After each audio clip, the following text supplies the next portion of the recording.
Hello dear student, welcome to my YouTube channel SK classes. आज हम discuss करने वाले हैं अम्ल एवं क्षारक की धातु के साथ क्रिया।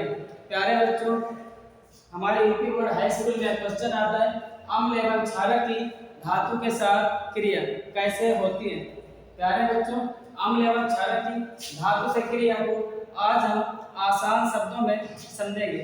जैसे अम्ल की धातु के साथ क्रिया। जब कभी भी प्यारे बच्चों अम्ल की धातु के साथ क्रिया कराई जाती है तो हाइड्रोजन गैस बाहर निकलती है और उसके साथ में एक यौगिक का निर्माण होता है जिसे साधारणतः लवण कहा जाता है, जिसे हम एक परिभाषा के द्वारा समझेंगे। प्यारे बच्चों, अम्लों की धातु के साथ क्रिया कराने पर हाइड्रोजन गैस निकलती है तथा इसके साथ एक यौगिक का निर्माण होता है जिसे लवण कहा जाता है। प्यारे बच्चों, यहाँ पर याद रखने वाला पॉइंट है लवण। जब कभी भी अम्ल की धातु के साथ क्रिया कराई जाती है तो लवण का निर्माण होता है।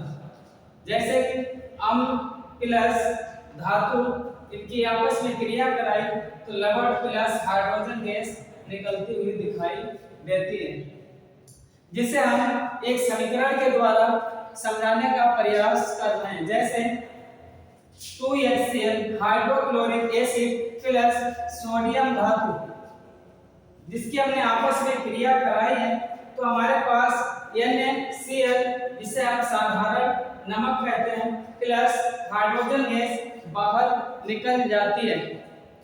प्यारे बच्चों, जब कभी भी अम्ल की धातु के साथ क्रिया होगी तो या तो हमारे पास लवण बनेगा और उसके साथ साथ में हाइड्रोजन गैस बाहर निकल जाती है।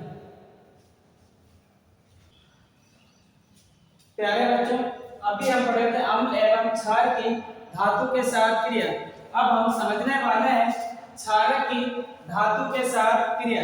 प्यारे बच्चों, जिस प्रकार अम्ल की धातु के साथ क्रिया कराने पर हाइड्रोजन गैस बाहर निकलती है, ठीक उसी प्रकार क्षारक की भी धातु के साथ क्रिया कराने पर हाइड्रोजन गैस बाहर निकलती है, लेकिन इसके साथ ही साथ एक संगत यौगिक का निर्माण होता है, जिसे हम आसान शब्दों में समझने की कोशिश करते हैं। जैसे क्षारक की धातु के साथ क्रिया कराने पर भी हाइड्रोजन गैस बाहर निकलती है तथा इसके संगत एक यौगिक का निर्माण होता है।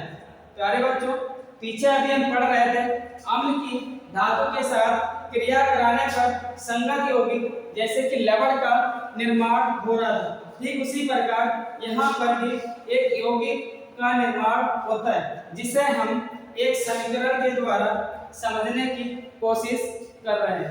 जैसे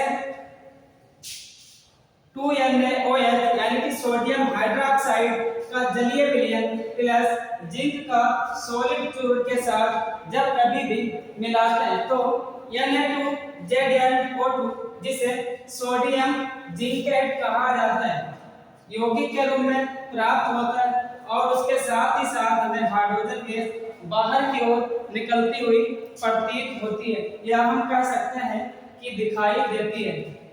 thank you for this video. मिलता है कल नेक्स्ट वीडियो में।